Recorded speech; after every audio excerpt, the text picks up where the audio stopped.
Hello and welcome to the X and One Legion cast.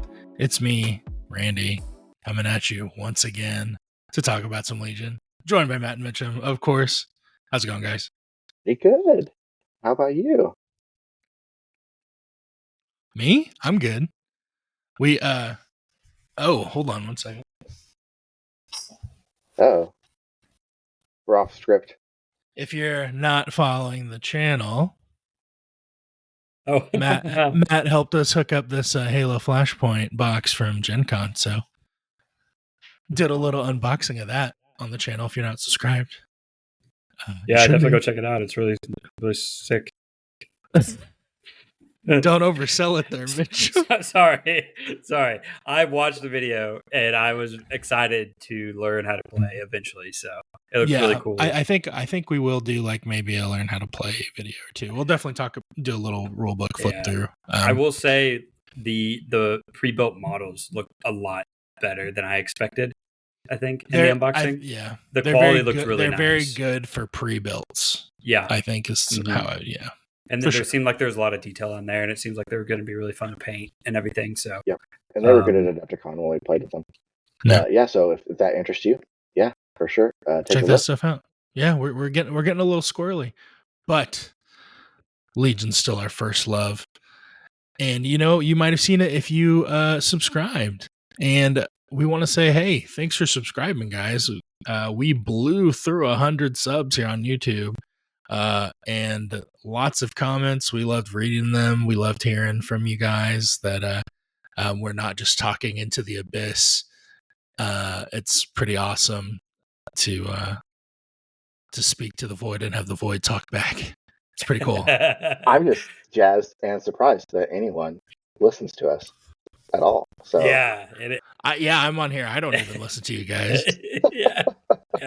I don't listen to. I hate the sound of my own voice, so I don't listen to any of these episodes. So I'm just kind of praying that they're good. And it's really nice to get a lot of positive feedback. And it seems like we kind of have that kitchen round table vibe of just kind of chatting it up. So it seems like a lot of you guys like that. And we appreciate it. So keep them coming. And we're just hanging out talking Legion, Yeah, so we're doing the giveaway today. Yes, if you are subbed and you commented on episode 14 or 15, we need to do that drawing, and we will be doing that here in just a few moments. Remember, if you are the winner, you get to pick a core unit box or a trooper upgrade box of your choice, a faction or battle force, because some of us, we play a battle force, just saying. Dozens of us. There's at least one. Two of the three of us are playing a battle force currently. True. Facts. So it's true. Facts. Faction facts. Let's see. Subs giveaway. Very good. Should we do the giveaway? Should we just get right into it? It's that or hobby. It's up to you. Wait. Okay. We need to put the giveaway on hold because last episode, you guys put me on blast for hobby harassment because I didn't do anything for the last 2 episodes. So I'm here to prove myself. I got busy. So I'm sorry, everyone. We're going to put it on pause for a second because I got to show off what the heck I've been painting. Okay? Because they were about to kick me off the dang podcast for not painting anything. I feel like I need like an air horn or something. Yeah. We called him out. Here's his response. Man, it was I'm trying. Let me get my exact number here. I'm pretty sure I have met my goal. I have exceeded my goal. I'm at 61 of 52 models this year. Crushed it. Yeah. So, and we're gonna keep going because I got plenty more to paint. Let's see, what do I start off with? So we had a tournament 2 weeks ago. We talked about last episode. We had that tournament, and I was gonna bring some fleet troopers. So I painted up some fleet troopers. Yeah, just some like indoor style fleet troopers. I put some basing on my pikes that I had as well. Here are these. I don't know why you saying Endor style fleet troopers made me think it'd be funny if someone did Alderaan style troopers, like on bases Aw. that are exploding. Like they're like Hey guys, here's this empty ejecting base. off the base. This empty base is my Alderaan. Give us some fight stance. Here's the scattergun guy, little tree stump. Nice. Is that a little tree on there? Yeah, Wow. little tree stump. Mm-hmm. Very nice. Yeah. Yep. So I got so this was to help me get to 52. This is 5-7 guys. So that actually got me to 53. But then I got these awesome 3D printed POIs from my buddy Drew, ASMR Miniature Art, and painted up these guys. I love those. So it's like a little ammo crate with the POI size on there and everything. Very cool. So I got 2 of those and 2 of these, the little tarp, and kind of just like a generic terrain base. 2 of those, and then I think 4 of these kind of style like pipes. So yeah, they add a lot more. I was able to play with these on Monday in my game that I will talk about later, or we don't have to talk about it. It's fine. But it was really cool to have those on the table and add kind of like a new extra terrain piece as well. And then I've been busy painting our X-1, which I think we maybe hope I didn't spoil anything. And yeah, so we're working on those at our last tournament. Yep, yes, that's right. So, for those that went X-1. That's right. Yep. So I was able to get my hands on some of those. They might find their way in drawing. I didn't win them. I was just given them because that's perks of the pod. So I can't win. So I have to find other way to get free stuff. So that's those aren't 100% done yet. So I haven't counted those per se. But I think now I have like 3 full sets of POIs. I have all of Jerry's stuff that he printed, and then I put our sticker on one of them, and then I have these, and then I have the other crates and stuff, which is really cool. So yeah, 61 out of 52. So I'm proud of you. Get off my case, guys. I'm proud of you. Back you off. did it. I'm done. We put the pressure on, and you performed. So this is going to be meets expectations on this week's Hobby Harassment review. Yep. My 90-day review. I think I passed with flying colors. You're literally exceeding, so I feel like we have to give you exceeding. But I did some hobby. I don't know what else I'm going to paint next, but you'll find something. There's plenty to paint now. Oh yeah. I painted some Wookiees. I finished them. I showed them earlier, but they weren't washed. So I did a unit of. I like that Wookiees. gray one. And we will throw pictures of these on Instagram. So if you're listening, I apologize. Sorry. This is great audio content. They're Wookiees. I got 2 gray ones, 2 brown ones. They're the shooty Wooks. I have painted, not setting any hobby goals for myself. I painted like 24, 25 Wookiees this year. So that's a win for me. It's pretty good. I've got some more to go. I've probably got another box or 2 coming. I've got some store credit I need to spend from the last tournament, so I'll have to figure out something with that. But yeah, that's pretty much. I printed off those POIs. I gave them to Mitchem, so not really a big hobby for me, but I am happy with, without any goals, getting some Wookiees painted. So, what about you, Randy? Let me check the old ticker tape here. I'm at the halfway point. I've officially finished 30. Last one I did was this. I'm starting my green, silver Black Suns. I like that. I saw. So I got the Vigo done. Yeah, that looks really cool. I love painting these Black Suns. They're just great details on them. Mm-hmm. And they hit like a truck. So I did that, and then the last one I did was the Mad Mando bus. Mm-hmm. I did some pictures of that one already on Instagram. If you want to check that one out, I was proud of how that one turned out. I think it's pretty metal. Very nice. I think I'm good. I know I'm only at 30 out of 60, but I have been doing a lot of 3D printing stuff this year. That's been distracting me, table stuff, and there's like literally 23 Black Suns right here. All with some paint on them.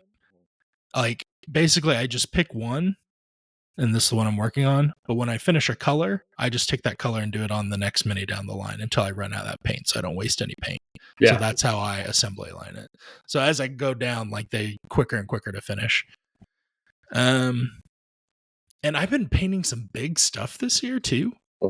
The bus, those swoop bikes took forever. They only counted as one. They should have counted as That's two. like the Lord of the Rings Yeah. thing. Like, you took out this big bus and like that's one. Yeah, one. that's only one. Yeah. Freaking Gimli. Dwarves always trying to bring the elf man down. Right. Oh man. That's a different podcast. So Yeah, seriously. Guys, gaming is back this year. There's like a Man. new edition of everything. we were talking about it at So many new games. Unplugged last night, our local game store, and there's been 8 either new games / new editions of games that have come out. 9 now because they just announced Kill Team is That getting a new includes Kill edition. Team. That includes Kill Team. Oh, okay, Yeah. okay. Mm-hmm. Wow, Yeah, no, it's crazy. it's wild. Yeah, It's wild. it's So many it's- games. It's awesome. So Is this a good time to get into this game? Yes. Which game? Yes. Yeah. Yeah. Swipe Yep. the card, baby. Swipe the card. Mm-hmm. And it's a great time to get into Legion, and it's a great time to get into a Legion drawing. So Mitchem, Okay. let's not make the people wait anymore, and All let's right. crack open this giveaway. Non-audio Me. drum roll because I don't want to have to edit it later. Brrr. Let me share my screen real quick. Bang. So we did a very scientific method of having Mitchem go through and pull all the names from the comments manually Yeah. and Yes. put them on this digital wheel. I believe whoever gets pulled for the winner, we will shoot you a DM probably before this even comes out. Mhm. And if your subs aren't public, we'll just have you send us a little screenshot to show that you're subbed, and also send us your mailing info and what box you want. Yeah. Yep. And what list you're planning on running. And if we get The people closer, want to know.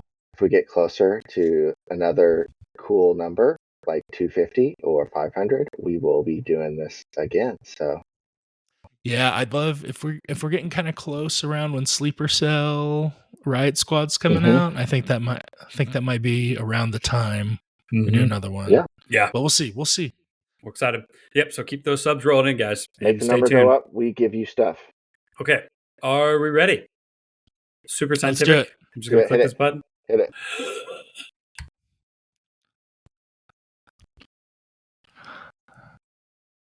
I can hardly handle the suspense. Oh. Okay. Mark Gutfriend 4147, you are our winner. Woo! Winner. We'll be reaching out to you, Mark. Congratulations. This is exciting. Yeah. Awesome. Congrats. Thanks again, everybody, for someone, subbing. it's someone we don't know. That makes it even more exciting. Even better. Sorry, Shadow Scout, you were so It's close. not one of our friends or family. Thanks again for everyone for subbing and commenting and everything. It's been awesome being on this journey, and we're going to continue it because of you guys. So again, appreciate it. And Mark will be reaching out to you. So, Yeah. Very okay. cool. Let me close out of my browser history. I hope he's so not a we can clone see. player. How many tabs you got open, Mitchell? Okay. Well, cool. Awesome. That Man, was cool.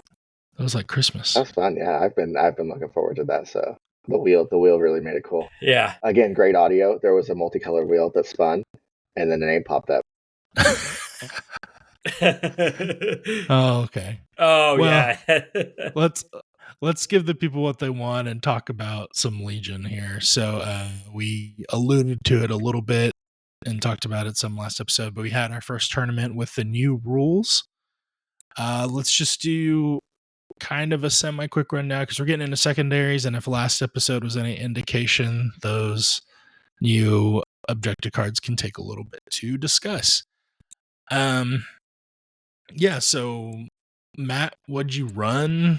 You don't have to go too deep on all your games, just maybe like a quick rundown and just highlights. Yeah, we were all 3 at this tournament for like the first time. Yeah, Yes. that is Man, exciting. that was cool. I posted a picture of that just because so we can have proof for the time capsule. For all the haters out The there. haters that think Randy and I are the same person. Yeah, I ran Yoda, Wookiee defenders. So it was Yoda with burst of speed, force guidance.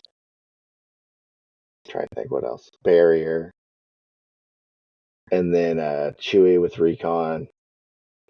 Four 3-man melee Wookiees with recon. 2 battle shield Wookiees, recon and tenacity. 2 battle shield Wookiees, recon and tenacity. And then a group of shooty Wookiees. So that came in at 1,000 points. It was 10 acts. It's a lot of wounds. And it was pretty fun to play. I feel like it's pretty straightforward. The plan is take Wookiee, go to POI, stand by POI, and then, Punch things. Charge whoever gets close. I ended up going 3-0, went pretty well. Had enjoyed playing all my games with all the people I met. Got to play 2 people from Texas who came up for the tournament. It was a 28 person per tournament. It was our biggest local. Yep, pretty big local. So pretty cool that people came. James Russell brought some people, so that was a lot of fun.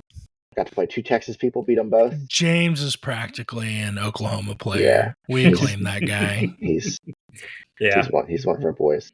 But yeah, no, we had a lot of fun. I think Wookiees being so straightforward helped me a lot. I played ARC 501st round 1. I played Empire like Darth Vader, Snowtroopers, speeder bikes. That might have been Blizzard Force. Round 2, and then round 3 I played Rebel Tauntaun with like some might have been Pathfinders. Definitely some commandos. It was pretty cool. They're Mandos. All of them were pretty fun. I think some of the layouts helped me a lot. I also got pretty fortunate with getting the objectives I wanted in a lot of situations. And then the last game I got red player, which ended up mattering a lot because he had his objective, which was something like research or shifting priorities. And I got last man to, not play something from his deck and play something from my deck, which was intercept, which ended up being really good for me because the intercept POIs ended up being like on buildings. So he had to bring and then you couldn't really contest it from the ground. It's on one of them at least. So you had to kind of climb up onto the building to contest, which was where I was.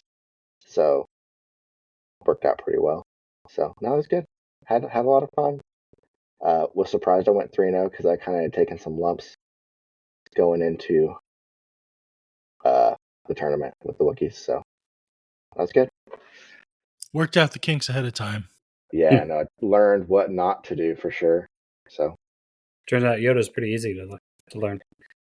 Yeah, I had to get the timing right on Yoda though to get him out, so I can actually share those tokens for Luminous Turn 1.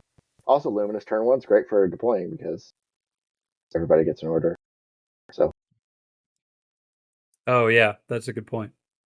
You just have to get Yoda out in time to distribute the tokens. Yeah, did you end up bringing him pretty early, or did you just? Pretty early. I usually would try to put a 3-man out, and then kind of stall for 3-mans, and then I put Chewie out, and then once I put Chewie out, I put Yoda out. Yeah, that's fair. Keep him safe. People didn't really shoot at Yoda all day though. Honestly. Yeah, I'm just thinking about all the tokens that he has on him and be able to share. Yeah, because I definitely brought him out before I tried to make an attack on somebody because I wanted the aims. Yeah, okay. I had an arc. Oh yeah, I had an arc, a unit of 4-man arc with targeting scopes in my list as well because I don't have enough Wookiees painted or didn't have enough Wookiees painted. So I kind of used them as like a missile, and on a couple of deployments I could side deploy them and scout them and then move and then try to just nuke something, and then they usually got traded out, but I tried to make it a positive trade because they are pretty fragile. But other than that, yeah, it's pretty straightforward. I don't think it's very. Yoda can be flashy, but I think a lot of these ended up being he is kind of just guidancing things and sharing tokens and that kind of stuff. Force guidance, I remember to use it after about turn 2 of the first game, and just putting surges on the Wookiees helps a lot defensively. So force guidance. Yeah, or the guidance 5-point force upgrade where I give 2 units at range 1 to 2 a surge token. Yeah. So Yes, remind the people what that does. Because I'd be like, I'm using force guidance, and they'd be like, what's that?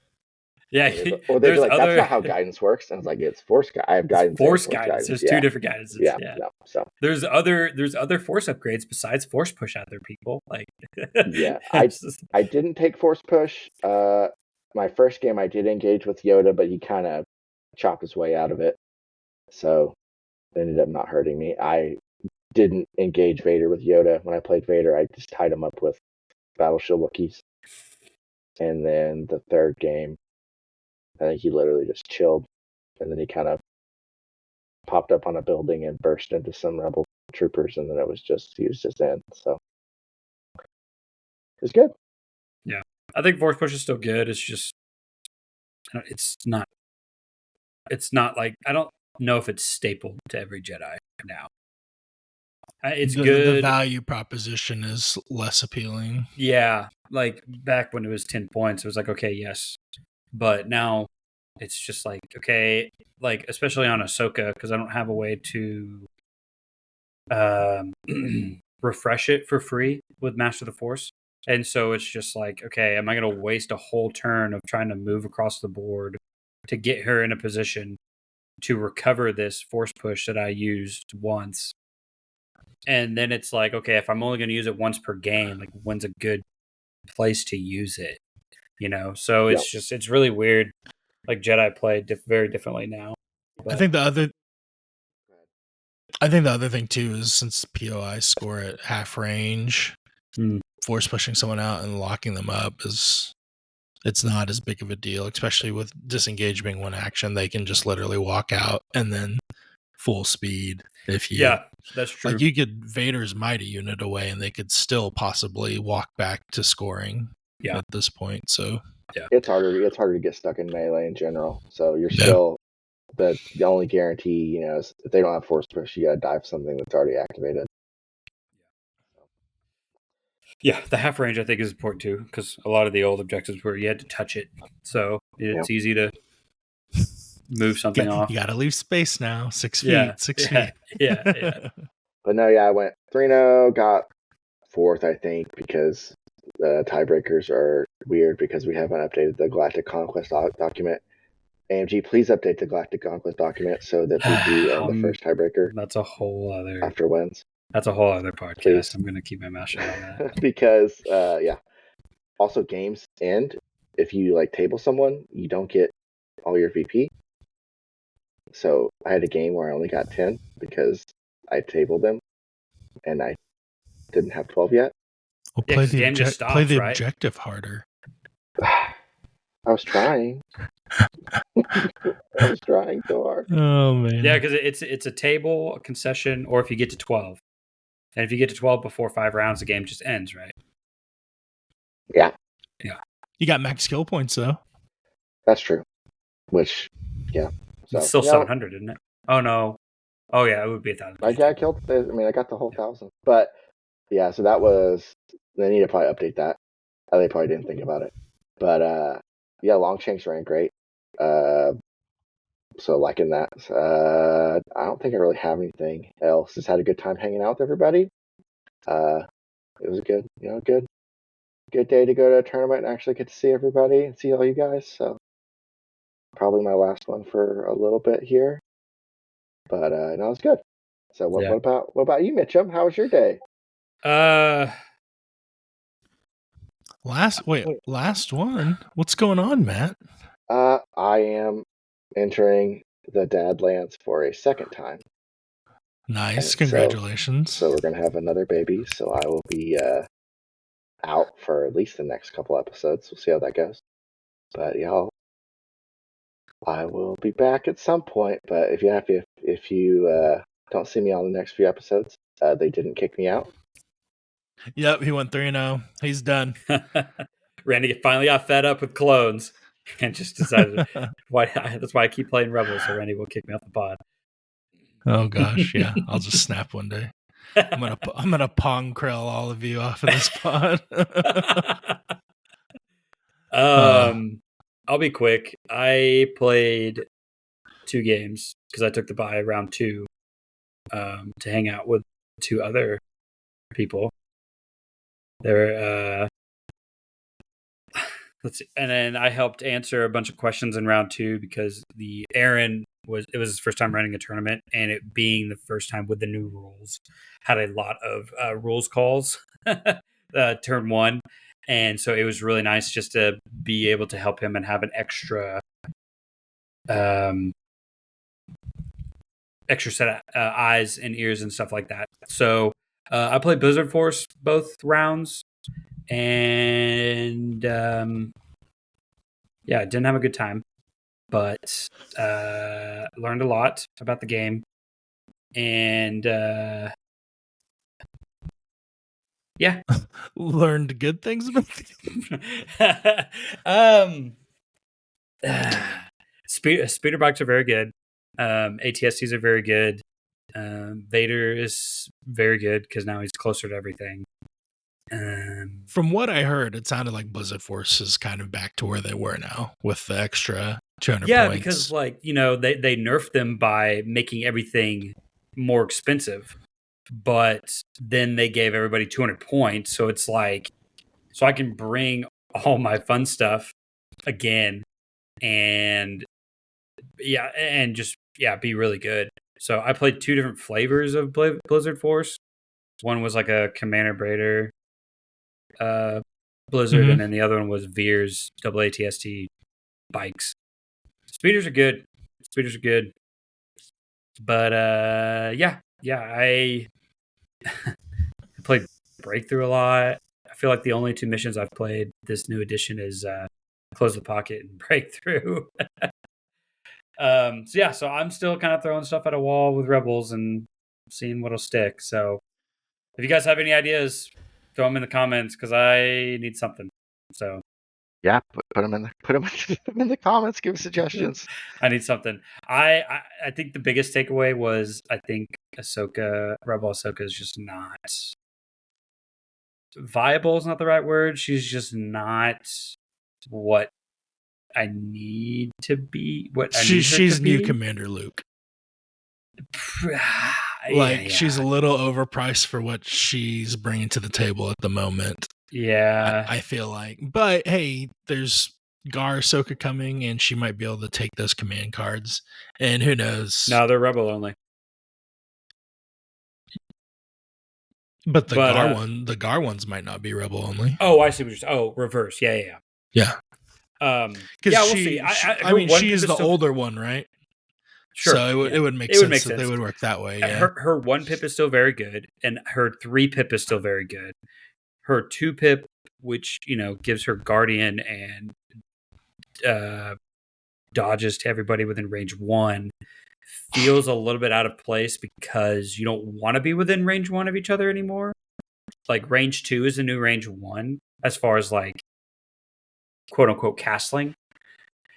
So and then her command cards are just very selfish. Like it's all give orders to yourself. It felt like a lot of the times, because I ran Ahsoka, Pikes, and Tons, and a lot of the times when I didn't know what to play round 1 command card wise, but I wanted order control on my Tauntauns, so I didn't draw them too early and get them in a position where they were just going to die turn 1, which happened a lot.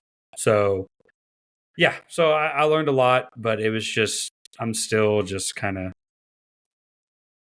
treading water over here. It seems like haven't really felt a current tug me either way. So we'll get there.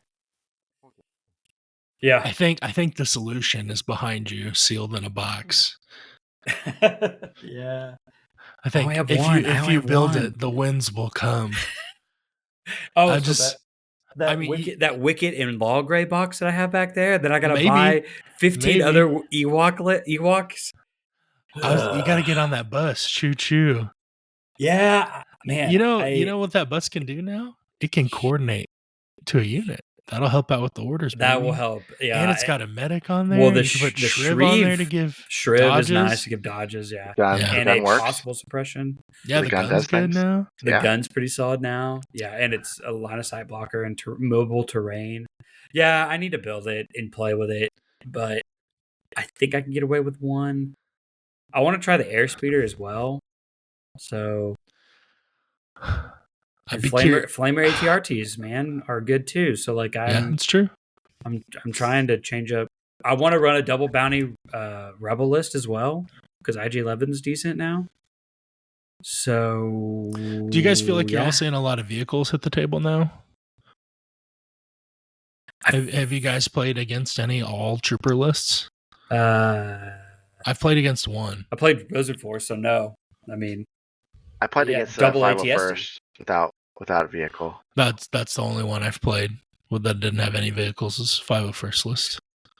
Are Tons vehicles? Oh well, and I guess Wookiees or creature troopers. Your Wookiees. Okay, so I'm saying Tons are creature troopers. Yeah, they're right? creature troopers. Yeah, so so they don't really count.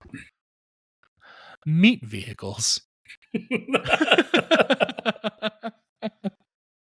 Oh God! Hey, Luke and Han are gonna get some soon. So, well, I know. I say soon.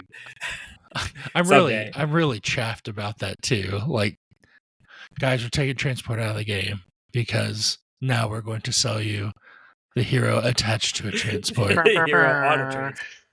Yeah, you can no longer single unit transport because I've shaken my fist at the we're going to sky give everyone a transport. The worst part is they got you. They got you. Oh yeah, if you're buying it. If they put Maul on that bike thing he's riding through the desert on, oh, I'm buying him. God, I'm buying him. That's so cool. Yeah, that's awesome. That's awesome. They got actually, or Spider Leg Maul. I would take Spider Leg Maul. Dude, that'd be cool too. Put him on a big base, on a notch base. Ability, insane. Insane in the membrane. He's crazy. So yeah, it's and then I played a game last night, or with a friend, and I played against 501st Anakin for the first time. Against Colton. So that's against Colton. Not friend, Colton. Sorry. Crusher of Dreams. Hard mode. And Ender of extreme hard mode. Man, Colton.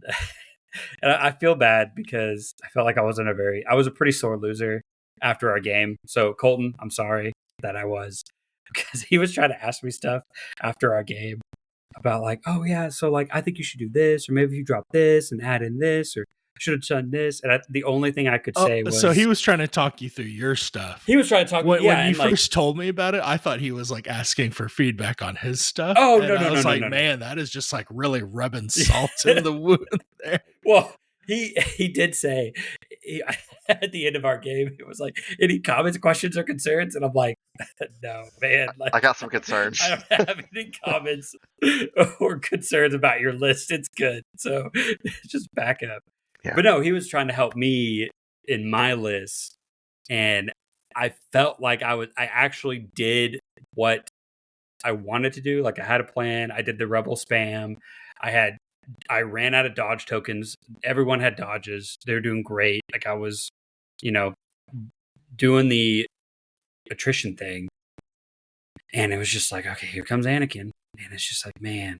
And then here comes ATRTs that I couldn't kill because he kept rolling. I mean, I'd get 3 wounds through him and he'd block all of them. Do you have impact in your list?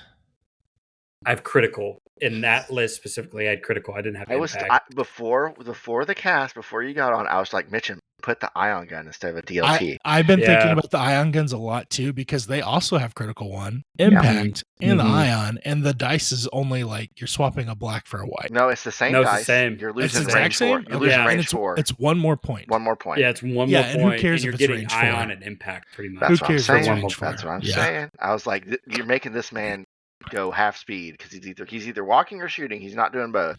Yeah. No, because I ran 3 DLT captains, and I think 3 is the answer. Now I don't know in what combination you run DLTs and the ion gun, but I think the ion gun will be the next thing I try. 3 ion guns is the answer. Oh, okay. Because I mean, it'll be great against droids. A lot of people are bringing vehicles now. If you run Dark Troopers, Riot Squad's going to have some droids in there. Well, they won't count as a droid unit, I guess, but I will say you can really mess R2 up. I will say I brought 2 units of vets, and they felt pretty good because man, their firepower is really good because they surge to hit and it's huge, and they have critical too. Mark IIs, I'm still not sold on, but they're cheap. Being cheap is their number one feature. Yeah, and it's not like they're bad. I mean, they if they felt bad because I was playing Breakthrough, and it's like, okay, well, they're not going to get across the board, and I can't just leave them to defend my home base because they're not going to do that either. So, but if I was playing something else like Close the Pocket or intercept the not transmissions, intercept Intel? the comm, Signals. intel, intercept the intel, whatever. Signals. The 4 diamond one. Yeah. I haven't played it, so I don't know what the name is. Like that one would be good to like defend my home base and kind of 45 the 2. So I think they still have a place. And then prepared positions wasn't as bad because I actually thought about where to place them. And when they have dodges on them, they're pretty good. But where was I going with this? I don't know. But yeah, the ion gun. Yeah, the ion gun I think is probably I'm gonna try next. So we'll see. I think it'll be good. Yeah, but anyway, Colton was saying, I think you should do XYZ, and I was he beat me so bad. He kind of just the only thing I could say was I don't know. Like I don't even know what I'm going to play next. I don't know. Like he left me for a loss of words. It was so bad. Like it wasn't even like a redheaded stepchild. Like it was worse than that. Like it was. He beat me silly. Like I wouldn't even. It's Colton. Yeah, it was just like it's a good thing Unplugged serves adult beverages. Yeah. I needed something a little stronger after that game. It was recovery beer. It was just like. What about you, Randy? Yeah. So I ran Fury Road Black Suns. I didn't bring any heroes, like I was saying. I played Seth of Bombad Generals fame. We cooked the books a little bit so we could get game 1 against each other because we have a team league going on too, and he's a couple hours away. So we're like, this is the perfect time to get it in there. And he brought Anakin 5.0 first, and they did what they do. We played, what's the one with 6? The research. Yeah, recover the research. Recover the research, yeah. And sweep and clear. I think I deployed across too far. I think I should have like done closer to the short edge, secured 2, and then just sent the bikes to like die on a point to grab the other VPs and then just slow marched all my guys together forward. He got one of my buses pretty quick. Like a dummy, I forgot the commandos impact for a lot. Mainly because in the last version of Legion, I almost never saw that gun. So yeah, it was just like, I'm going to high velocity of pikes. And well, it's like, well, how? But I mean, I solved that problem, so I got to solve this problem now. But yeah, it was good. It ended up like 14-10 at the end, which that's pretty close. It was like 13-10. It was a pretty close game for this version of Legion, I think. He's really good, so that's not. He's playing a good list, so that's and not. He was smart. He played hard into the secondary. At first, so I think that was a good strategy for him. The buses shoot pretty good now, so it's nice having guns on them. And then game 2, I played Jake, who was our Wookiee defender staple guy around here that Matt's been encroaching on his territory. Yeah, he's the OG. Yeah, he's the original. Jake runs with flutters, and our game was a little screwy because we played bunker assault, and we were counting the Wookiees as special forces, which you're not supposed to do. But also, we thought the bases blew up on 4, not 3 wounds. But is it not 4? It's 3. It's 3 wounds. So that kind of balanced it out a little bit, but it was kind of close back and forth. But then at the end, it was like 16-10, and Longshanks does not go to 16 VPs. Everybody, it stops at 14. And it is possible to get there on something like bunker assault, like because I was like 9, and then I blew both bunkers on that last round. Black Suns did pretty good. Well, I think I one-shotted a flutter. I had 4 aims on the one that shot it. He was like, 4 aims. I was like, yeah, I know, it's wild. But I think Black Suns are very good in the Wookiees. The couple games we've played, I just feel like the bubble of pain is large enough that it's tough for me to approach without taking some hits. And then if you move in, then then the whole range thing kind of throw out the window. So yeah, that is the hard thing, is that I have to kind of sit back. And I think that's what makes it harder against clones, is right. Arcs are moving in like Wookiees, but the rest of their army can shoot further back from where I can't. So the buses can shoot that far, which helps a little bit. But I think I'm definitely gonna have to throw Gar or Bosk out there some, just to have a little bit of reach out and touch you going on. But yeah, I play. It was also the scanner one where you get observation tokens. That was our secondary that we played on that second round game. And then game 3, I played against Avery, and he was rocking a Rebel medley, and it was shifting priorities. And I think I like shifting priorities. I think my brain just works good for shifting priorities. But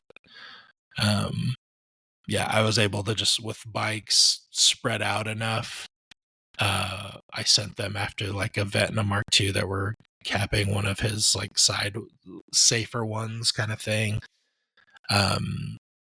He had 2 big of the rebel squads, but I was able to get one of the shotgun Black Suns to shoot them before they could. They shot at a bike, but didn't kill the bike. I think Swoops having that independent dodge is a big deal. Yeah. For those bikes versus other bikes, because it's literally been the difference between them dying or losing a model in almost every game I've played. So that kind of eliminated the threat on that side of the board. Luke came in, he took out 2 of the Black Suns with Serve Your Master Well turn. It's really good against Black Suns. You just get one to shoot the other, and it just, crap. But then it was Luke fighting 2 buses, so that was kind of funny. And yeah, he impact 2, pierce 2, but there's still a lot of wounds to chew through between 2 buses, and but the game was just slowly getting out of hand, I think. On the POI. I'm not even sure what the secondary was. I think it might have been sweep and clear as well. Yeah, it was, because I dove a swoop into his deployment to try and pick off a guy with a pistol to score the enemy zone one.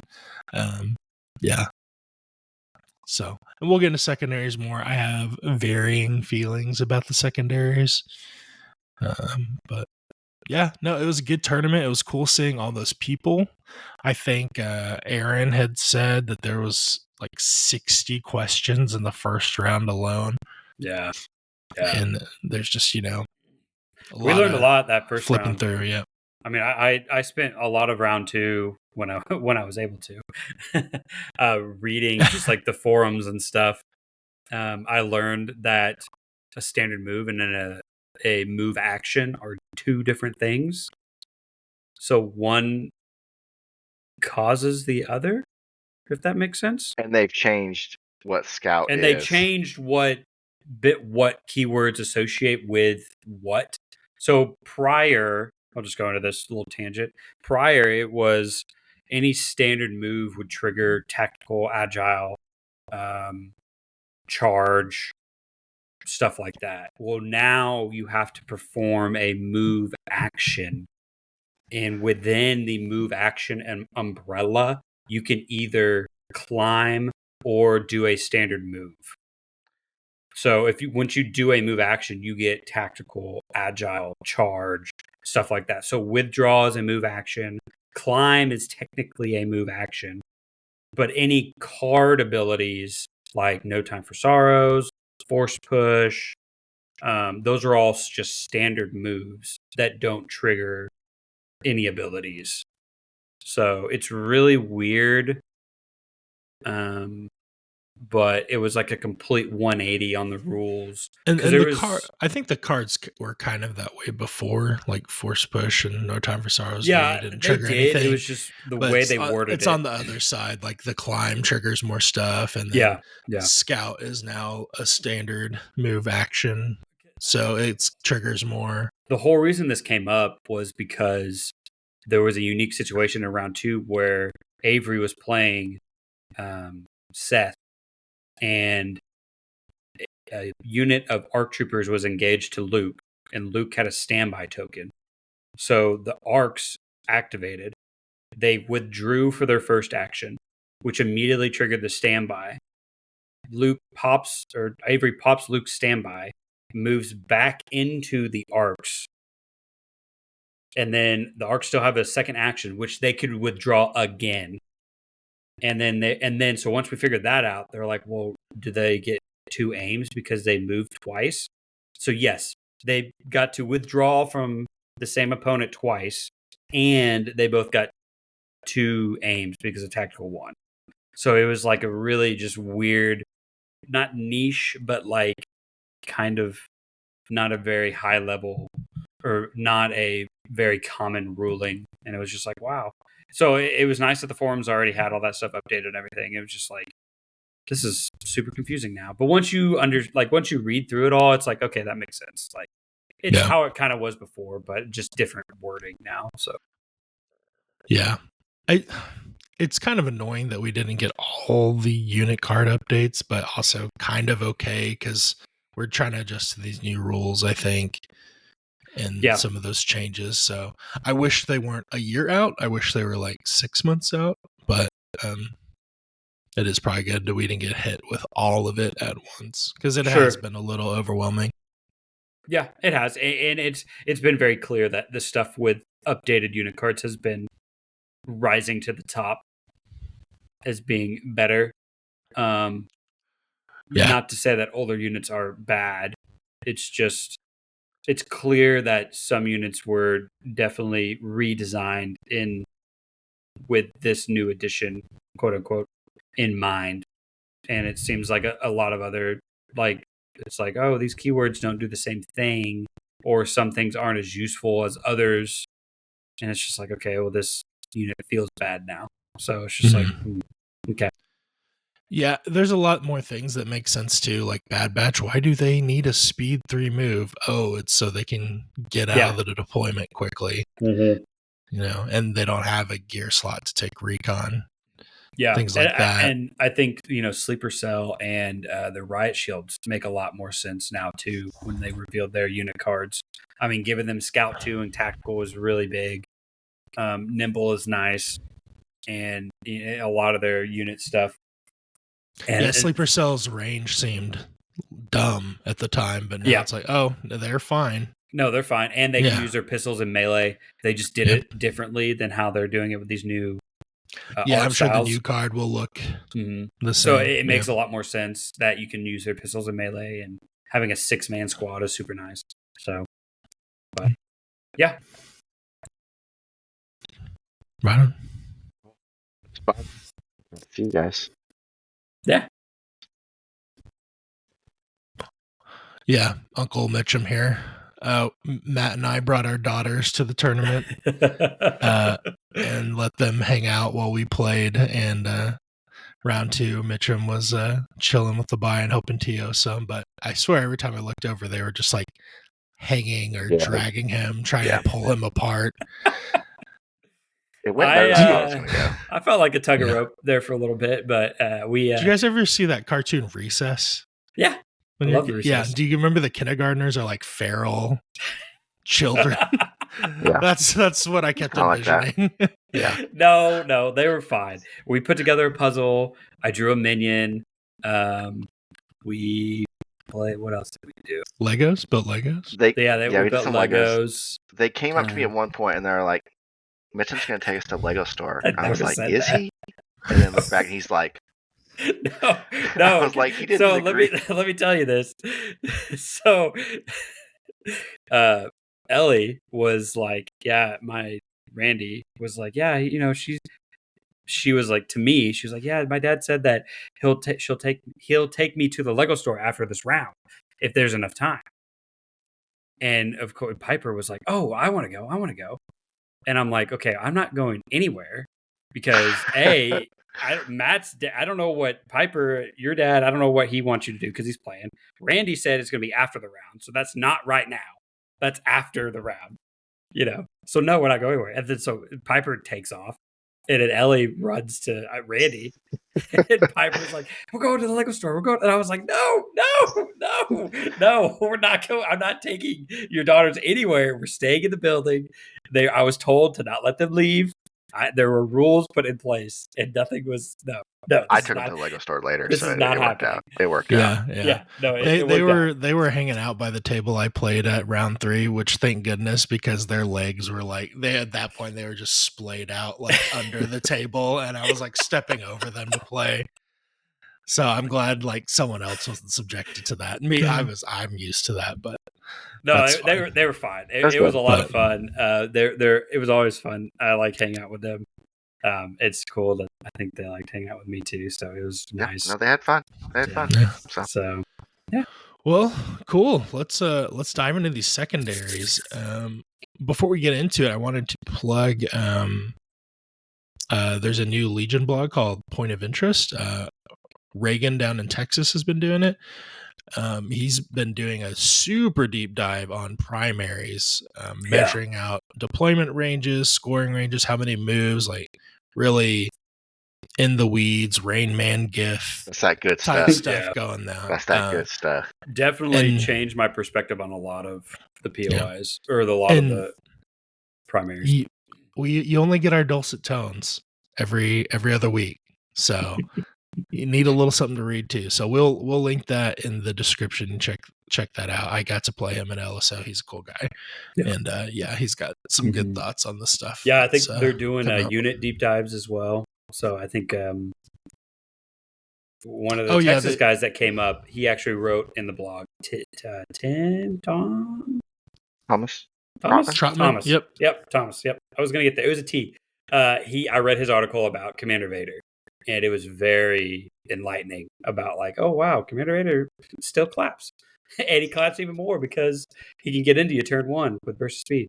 And I'm glad you mentioned that too. I think it is good to read that stuff about the factions you don't play. Mm-hmm. Yeah.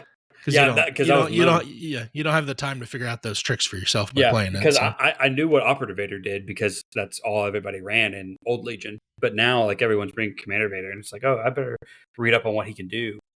But yeah, like Reagan stuff has been super nice. Like I didn't even realize it took 4 speed 2 moves to get to a lot of the POIs because of like the without any scout. Yeah, without scout. So when you because he breaks it down by inches instead of like speeds and stuff like that, which is to me computes in my numbers compute better in my brain than letters or actual like sticks and stuff. So like when he put it, I was like, oh wow, like okay, so if I want to score this objective like turn 2, I need to move 4 times to be able. Who would measure distance with sticks? Okay, that's the as I hold up a ruler. My engineering ruler is a triangle, sir, and it has different scales on it, so it's not a flat stick. It's actually a cool tool and metal, so I can just use like your iPhone and like do the app and wiggle your phone around and see how long. No, like this, like right here. This is about an inch right here. Okay. Knuckle to knuckle on your finger. So like that. I don't know, like 8 inches, 12 inches, 6 inches. It's always. I mean, I deal with those kind of measurements all day where I work, so it just computes with me a lot more. So it's good, especially too with the notch change on the moves. And if you're not aware of that, you can stick your trooper at the tip of the notch now.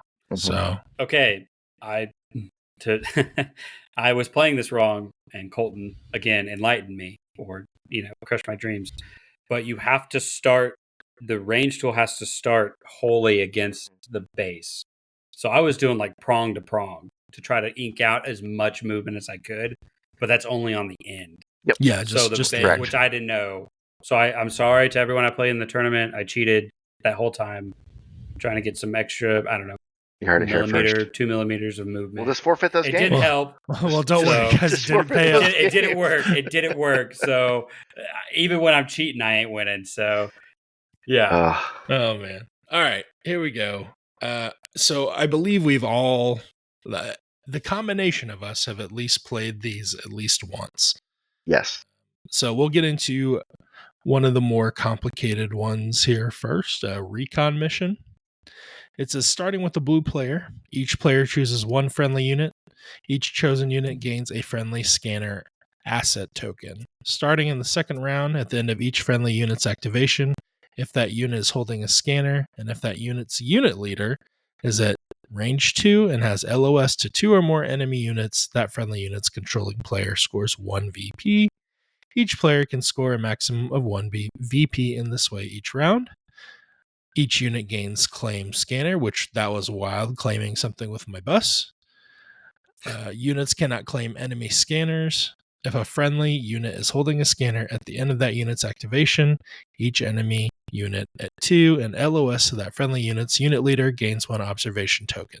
So, to shorten that, you pick a unit, it gets a token. If it ends its activation within range 2 of 2 bad guys, you get a VP. You obviously can only do that once in a round because you only have 1 token. And then you also throw out observation tokens on anything they're at range 2 of. So, how do you guys feel about this one? Thoughts? I passed on it on my deck, but thinking about it later, I might put it in there just because I'm so close to everyone anyway. And it Observations also would be good for you as well. would be good. And Yeah. also, it is a maximum of 4 points over the Yeah. course of the whole game. So starting the Mhm. second round, so second round, third round, fourth round, fifth round. So it's not like, I mean, it's a pretty good amount. Four is pretty good, and it's something. So I might actually include I mean, it. that means you got to score 8 on the primary. So Yep. And if you pair it with the right primary, that's fairly easy. But I think if you pair it with the wrong primary, you're going to be struggling to get. It's going to be a long game, and if you don't get all 5 rounds, then you're not going to get to 12. I'd have to be So- smart about who I gave it to because That's the thing. I attrit my units die, so I have to.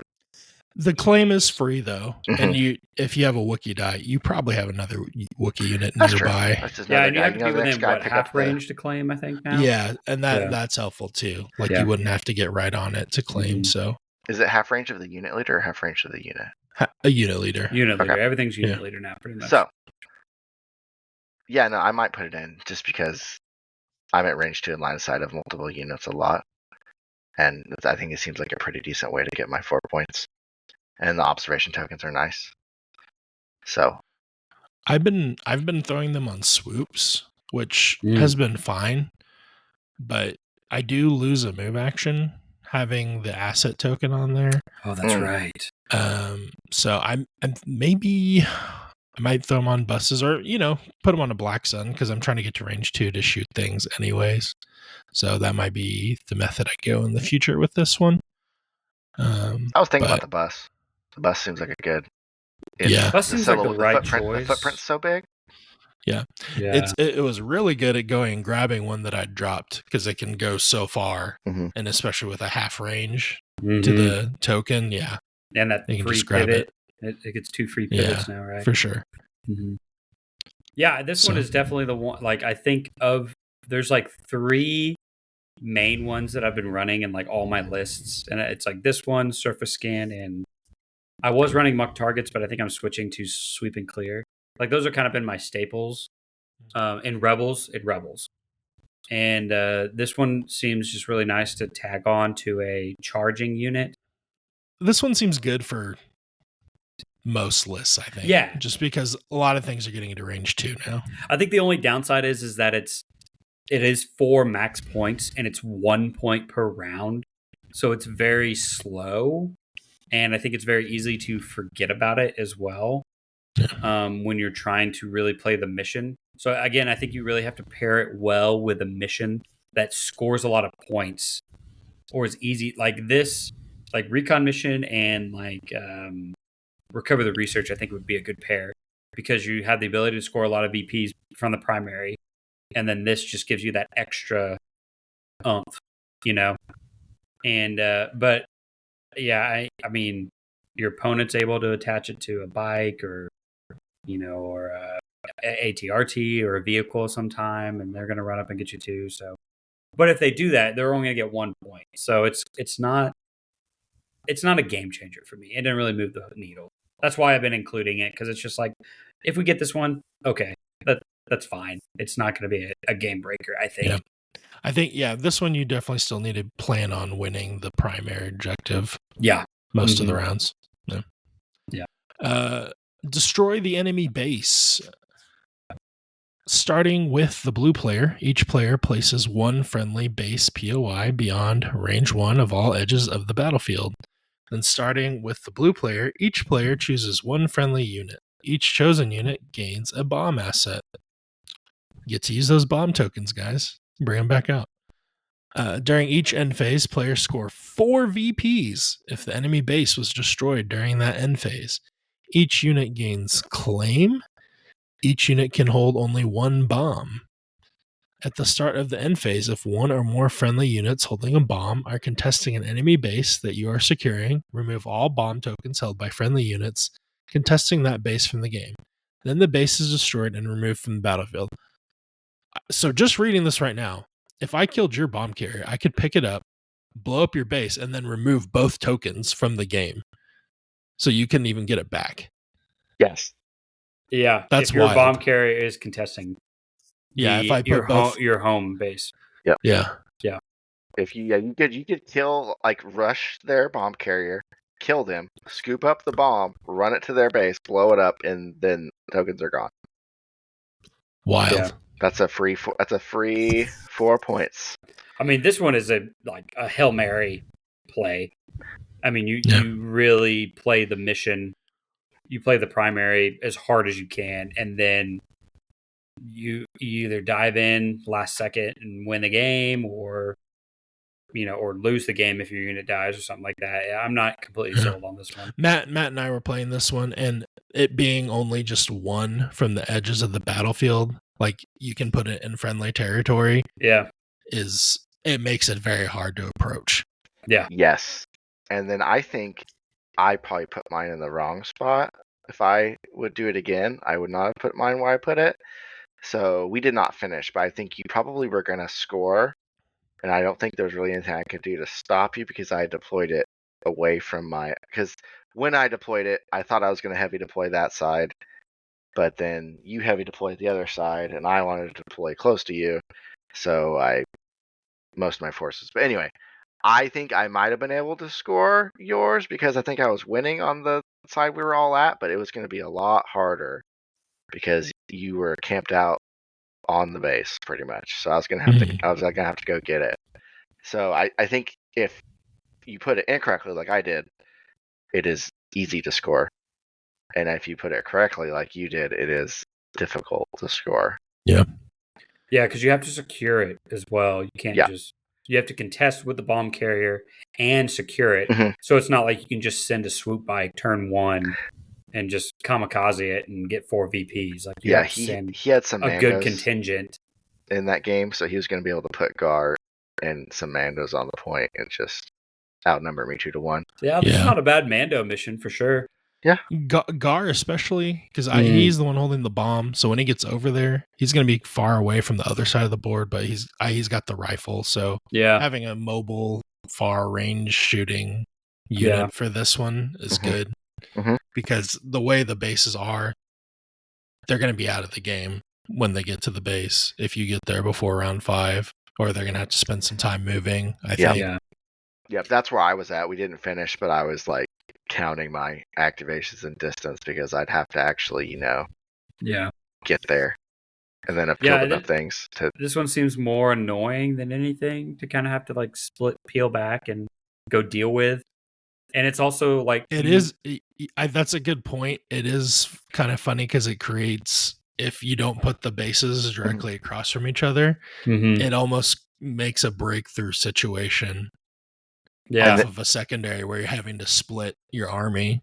And this kind could of be... defend.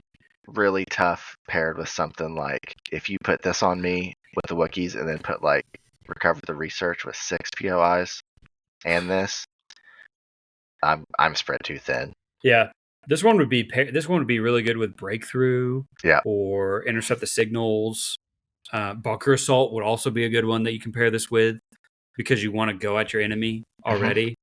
Yeah, I think recover the research, close the pocket, and maybe shifting priorities are not. I think for a Wookiee list like Matt, it would pair well with Bunker Assault. Yeah, because he is surging across already anyways. Yeah. Mm-hmm. I think it's less good if I'm running like Mandos or something and I want to be able to use the maneuverability. Yes. I think I'd rather, then you think you're right where it'd be better with like a breakthrough. Yeah. Where you're already splitting up. Yeah. I think this one is control over where you're assaulting because they are putting the base down. So a lot of POIs would be good potentially because if you can't, you can pressure or threaten pressure and then attack other parts. Like if you spread somebody too thin, I think that's where this is good. Yeah, it's a 4-point pinata that is somewhere on the map. I mean, on breakthrough though, you could totally wipe a flank and then because like if you play this on breakthrough, you're going to most likely put your one in the middle because you don't want to give people a 2-for-1. So it's going to be 3 POIs on one side and 3 POIs on the other side. But if you destroy one flank, I mean, you're going to win 2 points, and then you could potentially get 4 points one turn. So, but yeah, I agree. I see your point on the multiple POIs forcing people to choose. I mean, having 7 POIs or 8 POIs on the table, that you're going to have to choose from defending or contesting and stuff like that. That's going to be a lot. Like, it's just not. It was kind of weird too with secure the signals. It was, I believe, what we were playing, the diamond POI setup, because you don't score on your friendly one at all. So with that one, you're kind of encouraged. Well, I'm just going to leave my base anyways. But then we put the enemy base or the destroy the bases in our deployment zone. So it's like, oh well, crap! Now I need to hang some dudes back. It was odd for sure. His mobility definitely put a lot of pressure on me because he was able to get there, and then I'd have to either hang guys back and not score, or not as much on the point, or not. And it was good. It was definitely a good pick for him. Okay. Any other thoughts, or should we start scanning some surfaces? Scan them surfaces, baby. All right, here we go. Starting with the blue player, each player chooses 2 friendly units. Each chosen unit gains a friendly scanner asset. Starting in the second round, during each end phase, if a player controls 2 units that are each holding a scanner, are beyond friendly territory, and are not contesting a POI that is within friendly territory, they score 1 VP. During the end phase, if a friendly unit holding a scanner is contesting an unclaimed enemy scanner, that unit's controlling player scores 2 VPs. Each player may score a maximum of 2 VPs in this way per game. Each unit gains claim scanner. Units cannot claim enemy scanners. Each unit can only hold 1 scanner at a time. Wow. I just read that and I'm still not quite sure what it does. I played this one probably the most. So basically what it is you during setup you get 2 scanner tokens. You get 2 scanners. They both have to be outside your friendly territory, and they can't be contesting POIs or within friendly territory, which is not very many, I don't believe. So you can contest a POI. You can't contest POI. Just not a friendly territory. It's got to be in the contested territory. Okay. But both your scanner units have to be outside of friendly territory to get 1 victory point per turn. Okay. And so you can get 4 off of that part of the card for Correct. the game. Yeah, for the game. Mm-hmm. And then once per game, if an enemy unit kills your unit that has a scanner and is within a half range, they get a free 2 points once per game. Okay. So this is a possible 6 total. Possible 6 total, yeah. Mm-hmm. I read this totally wrong. So this is a swinger for sure. That is. Yeah, because you're going to be close to their carrier. I read it as not contesting a POI, and then I stopped reading. Yeah, you don't get a point per scanner. It's both have to be outside, and then it's you can contest POIs in the contesting territory, just not in friendly territory. Okay. So this is a good one. I ran it on my tawns when I put them on my tawns when I put them in the tournament because they were running in and they're going to be outside of friendly. And this one you can score on turn 1. This one, No, so starting in the turn second 2. round. Never mind. I think I played that wrong. But yeah. So this one, I think I definitely played. But anyway, so I would put it on my tawns, and they're going to be outside of turn. They're going to be outside of friendly territory anyway. So maybe something with prepared positions wouldn't be really good with this. I think this is another one that you want to give charge units as well, or mandos or something that kind of want to be out and about, like claiming or contesting objectives that aren't going to die necessarily. I think putting them on a bus is going to be hard because it's going to be hard to get that bus out of friendly territory. Yeah, big bodies like that. You want to watch your ranges against the enemy army, and if you have to get all the way out of your deployment, because it's beyond, that can be rough. Yeah, you have to be totally outside. I think this pairs good with like a bunker assault. Yeah, intel, breakthrough, ones where your friendly POI doesn't matter to you anyways. Yeah. Or at least you can't score off of it. This one's also pretty good with shifting objectives as well, because all the objectives are already in the contesting territory anyway. So it's not like you're going to be in your friendly territory. Anything that gets you out of your friendly territory, I think this is a good one. Like I said, this is one of my 3 staples that I put in my list because I think it's fairly, once you read and understand the card, it's fairly straightforward. And it's pretty easy to score relatively early to start generating those VPs turn 2, turn 3. So you're getting an automatic, just like 1, 2. And then if you need a quick like VP input, and you can really focus down their surface scan unit and get 2 right there, and then that put you up or get you to win or stuff like that, because it's immediate. Yeah. I kind of want it's not to immediate, but yeah. bring something up here with the secondaries. So I think we're seeing more nuance with the primaries, but they are very samey to me and stand your dudes close to POIs, and that's how you score.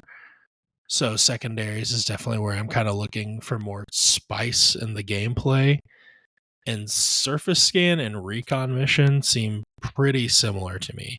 Like if they just added the unclaimed token part to recon mission, these could easily just be one. That's fair. No, they're very fair. I mean, they almost are. It's just that one provides more POIs and the other one provides observation tokens. Other than that, they're like the same mission. You mean I think more VPs? Yeah, more VPs. And I think that's why people had such a hard time understanding surface scan for a long time.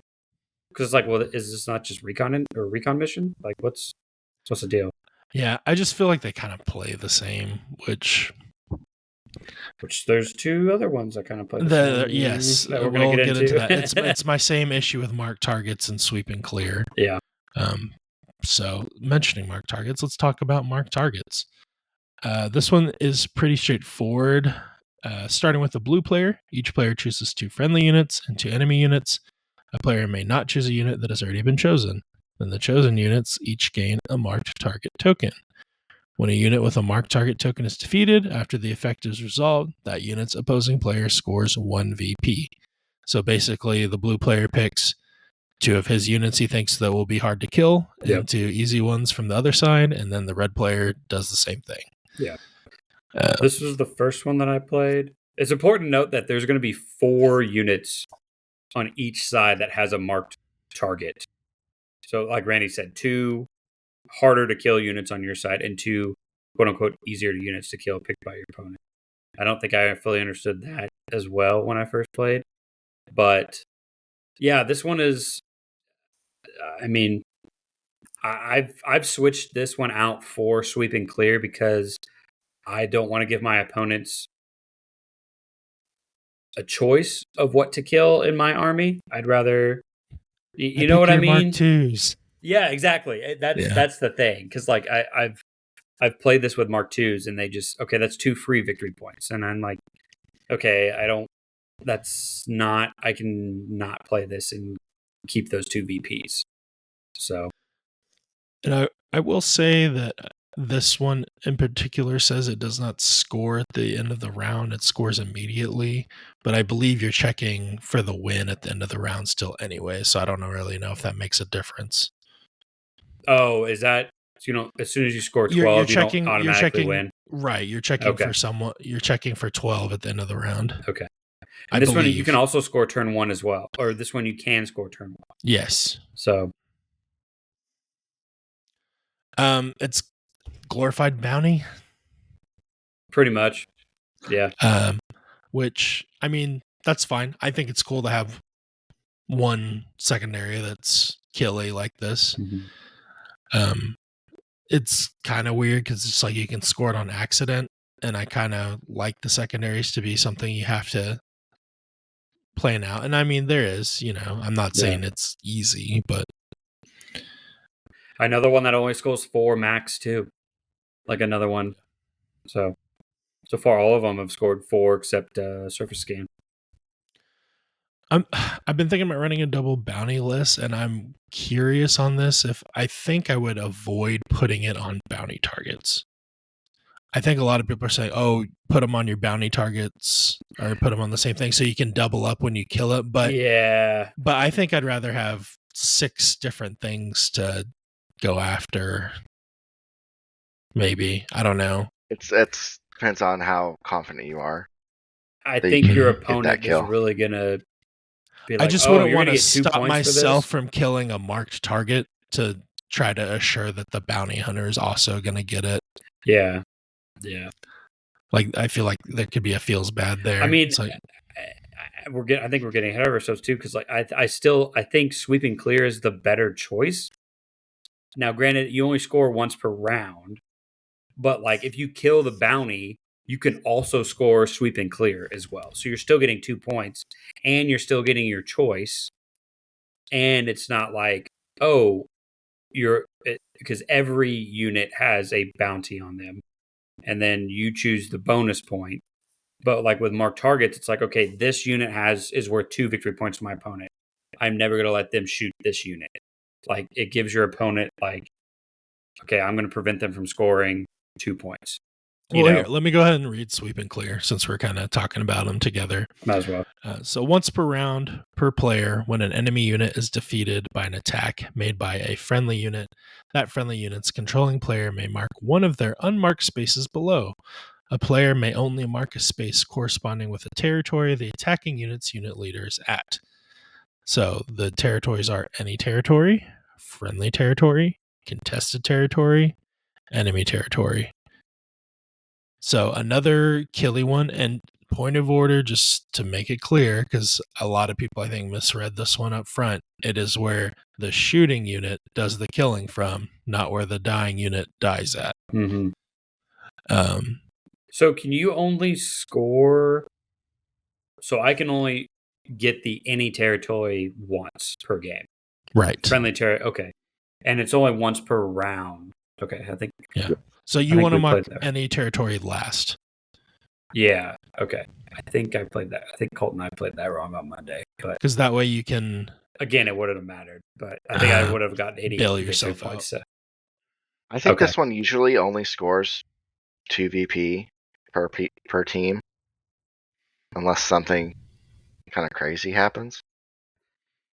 I don't know. But has that been your experience? I've played it a few times. So, funny enough, friendly territory is hard for me to score from.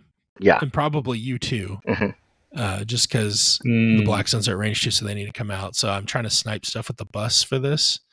Go out, soften them up with Black Suns, and then have the bus with its little engines just barely sitting in the friendly zone, trying to snipe something. I realized that swoops are probably my best bet at scoring the enemy territory. Soften them up from the front side, dive behind them, and try and get a pistol shot off to kill the last guy off. But that is super dependent. So yeah, I think 2 or 3 VPs is probably on average what is going to come out of this secondary. As a mostly melee army, I feel like my opponent has a pretty good amount of control of where I kill them at. So they can kind of draw me out of their territory. Even if I get all the way over there and then try to melee them, if they move far enough, then it pulls my unit leader out. So it's tough. So in all the games I've played with my list, I've only gotten 2 VP, and my opponent's only gotten 2 VP, and it's been contested in any. But, so yeah, this is another one where I feel like they took the design space of what could have been one card and split it into 2. Like you could take any territory off this and make that row marked targets, where you just pick one. Like there's 2 marked targets for each side, and then it could just be one. Secondary. Yeah, I feel like they are very samey. I feel like sweep and clear, and then what's the scanner? Not the line of sight one, but the recon and surface. Surface scan and sweep and clear are easier to score something because there's less conditions. Like sweep and clear, somebody contested territory, that's pretty much everybody, and then any territory. Those are 2 guaranteed VPs. So mark targets, you can kind of hide them potentially, and then same thing with surface scan. It's just you're existing, and then the other one you have to have the line of sight of 2 enemy units. So it's but they are very samey. I agree with that. Yeah, reading this one, I may have changed my opinion because I was not fully understanding how this one worked until now. So, and I'll try not to be too critical too. It was kind of this way on Shatterpoint's release, where a lot of the objectives were more similar, but then they've released more varying objective types. So I hope boxes come back in future objectives, things like that. Because I don't see the rebel secondary here, or that's like, hey, here you go, guys. Because this next one definitely feels like the Empire objective to me. I don't know if you guys agree with that. But if I'm playing against Empire, this is definitely going to be an auto ban for me, and that is bring them to heal. Starting in the second round during each end phase, if more enemy units than friendly units have a number of suppression tokens equal to or greater than their courage score, 1 VP. Once per round per player, when a unit gains a suppression token, the opposing player may mark one of their unmarked spaces on the chart below, if the condition listed in the leftmost column of that space's row is met. So, you can score 2 VPs by panicking a unit or by putting a suppression token on the entire enemy army, essentially, aka the Krennic move.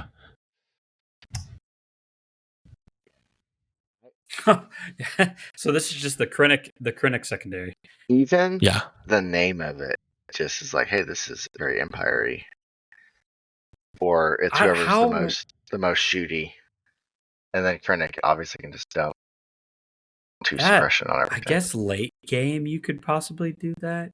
That second part of that table, put it all enemy units that can gain a suppression token have 1 or more suppression tokens. That's hard to do unless you have a card that says everyone on the table, not on the table, everyone takes a suppression. Every enemy unit on or off the table. Or it's later in the game, right? Yeah, it has to be when later. There's less in the game. units. Yeah, that's tough though. That's man.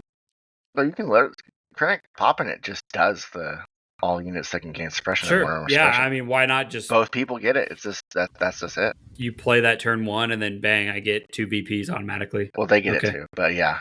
Yeah, because you don't even check this at the end of a round, do you? No, just once per round. No, end phase. It says end phase during each end phase. Oh, I thought once per round per player when a unit gains suppression token. Okay. Yeah, once per round per player. It just happens. So there's 2 separate. There's a scoring condition at the top and then this table below. Mm-hmm. See, I missed that. So there's potential of 8 VP for this one. So what you're saying? Third, fourth, fifth, if you have the suppression, win the tug of war, and then there's 4 VP for the check marks. Okay, so this first paragraph is a suppression tug of war, who has more units with a suppression token. And then the second half is this chart. Now, I played this wrong one time, so to be clear, it is number of suppression tokens equal or greater to than their courage. So yeah, you they have to be have suppressed. more So you have more suppressed suppressed units than than your your so than you you. suppressed more units than your opponent Yeah. You get AVP, during the end phase. Yeah. which Again, is definitely an the Empire the secondary. Empire one. Yeah. Yeah. Which honestly, I think is cool. I Yeah. just wish each faction had one that was like, oh, this is their faction objective. You hope you don't accidentally ban into it. They talked about advantages being faction specific. I think secondaries would also be a very cool place to give everybody a faction specific secondary. Yeah. Yeah. No, I think that'd be really bring cool. Recover back here. Yeah. But no, I like this. I don't like playing this one, but I think this is an interesting one Oh, for okay, sure. so he does give suppression to just everyone. But I played this one against Dylan, and I don't really shoot, and he was shooting a lot, so he was winning the tug of war pretty much. He just makes sure he put 2 on something of mine before the end of the turn after it activated. But no, it's good. I think this one's interesting, and then the bomb one are the 2 most interesting ones for sure. Unique, yeah. Mm-hmm. Do you think this is where Payload could come back as a secondary? Maybe it. It depends on how many VP you want to give for, but yeah, it could be a cool thing to do. I think you got to make that thing move at like speed 3 though, since there's only 5 rounds. Yeah, or restrict the places it has to go, so it's a shorter journey. Yeah. Yeah, it'd almost be like you put an extra POI on the table, and Or maybe have it go from POI to POI or something like that. I don't know. But no, this is interesting. Secondaries, I think, are something everyone kind of wanted, so we have them. So I'm happy about that. I think, especially interacting with each primary, that there'll be a lot of kind of space for us to grow as players and kind of learn, how to play the combinations of the objectives, and then kind of refine our decks, our battle cards to get the optimal ones for each one. Like just even going over this again with you guys, I've kind of in my mind kind of changed the ones I want to take. Yeah. So I thought I had a good handle on these until we were sitting here reading them again. yeah, me too. I totally bring them to heal seems like definitely Empire, but honestly, if you want to sit back and play a gun line again, this seems like the secondary for you because you can get 8 VP off of this. Mhm. You don't have to win the primary super hard on this one if you can maximize the secondary. Yep, you just kind of have to hang in there and then score your 8 on the secondary, and then if you're winning the tug of war, that's not something they can score as well.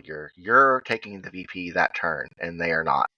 So that's Oh yeah, because it is a tug of war because it is one either VP way for whoever is doing the best job of suppressing. So yeah, if you have it, they don't. So that's This is definitely the gun line secondary, quote unquote. Yep, I wouldn't be surprised if it wasn't intentional, because to give gun lines a little bit of something. Sure, and you would think that mark targets and sweep and clear would also be the gun line ones, but it feels like all of them are like run at your face. Like you have the 3 top ones, which are run in, dive in, and do something, and then you have the 2 kill things because kill points don't matter. So here's a way to make kill points matter. And then the other one, it's like, okay, be stationary, and I'm scoring more victory points on this one than I am on the primary. So I don't care about scoring the primary as much as long as I'm winning my tug of war every turn. It did seem, was it Dylan that had like 2 games go to kill points at the tournament or something like that? Yeah, I had a game go to kill points as well, so that's wild to me. It's not I happening know. He had one 2 games time go to yet. kill. I have not had one that wasn't even being V. It was just VP. But he was like, 2 games into kill points. I was like, how? Yeah. I think a lot of it is because people ran out of time, and so like if we would have gotten to 4 or 5 rounds, then it wouldn't have been. But it was just I was able to tie it up and make it go to kill points. So yeah, turn 1 takes a while, but I feel like once you're through turn 1, you are more than a third through the game, maybe close to halfway through the game at that point. depending on how it goes. Yeah, it feels like regular Legion after turn 1 for sure, and I think it's just there's so much more planning and like tactical mindset, I guess, or just tactics in turn 1 now than before. Because like you have to have a plan, and then you have to respond to your enemy's plans, and it's like playing super reactive chess instead of just being chess like it was before. Yeah, the turn 1, everyone's just moving, no shooting happening. That's gone. Yeah. No, Axe were going down. I think first turn, every game I played, something died. So Yeah. I'm playing very aggressively, but Yeah. that is not usually how it went in Old Legion. So I think that's Well, that's nice too, because kill points don't matter as much. So like you can lose, you can sacrifice a unit and still have, a whole 200 points left. Because they gave us all these extra 200 points because they knew. It seems like they knew Axe were going to die fast, so that's why they bumped it up to 1,000. Now thinking about it, so because you're right. After turn 1, it is almost like an 800-point game again. So no, it was fun. Learned a lot. Definitely a lot of learn. I think everybody learned a lot. So it was a good experience, and I like getting in on new games. So this is kind of in a way like getting in on Legion again. So it was very very fun, very exciting. There's a lot of good energy, I thought. So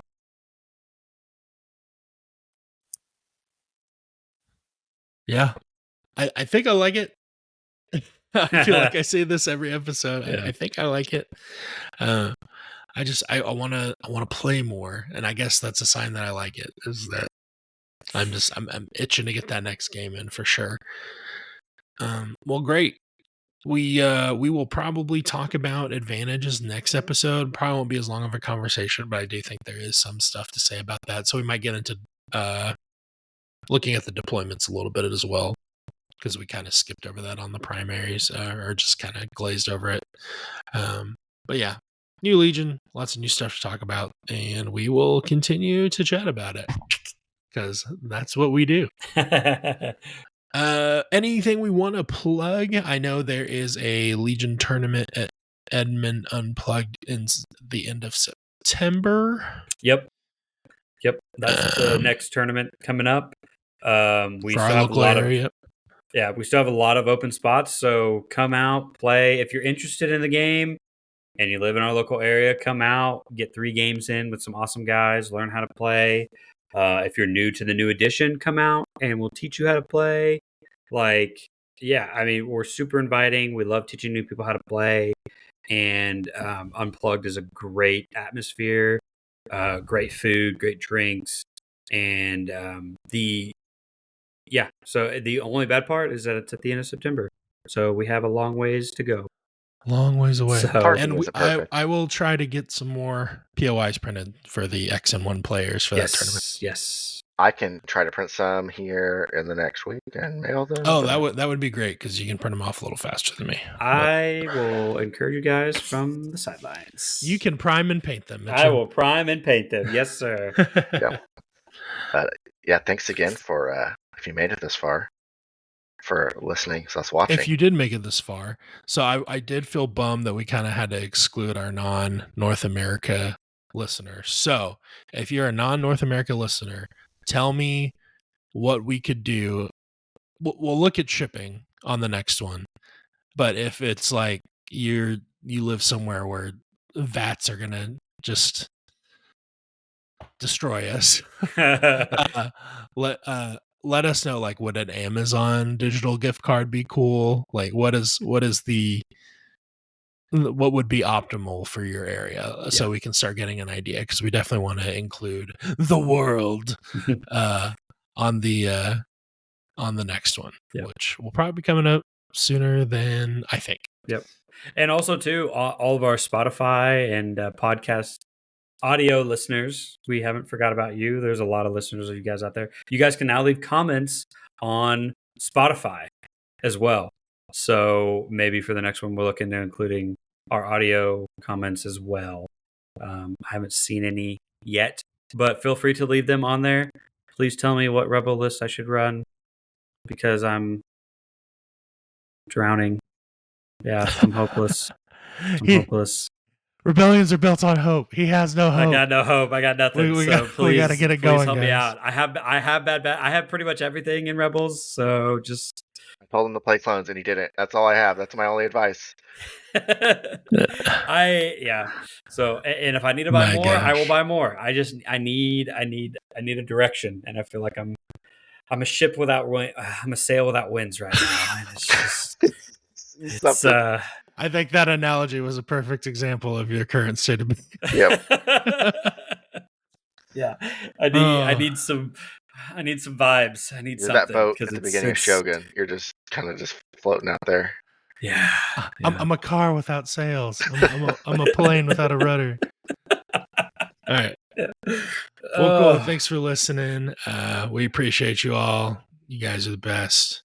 And X and O is just a secondary thorough rules reading away.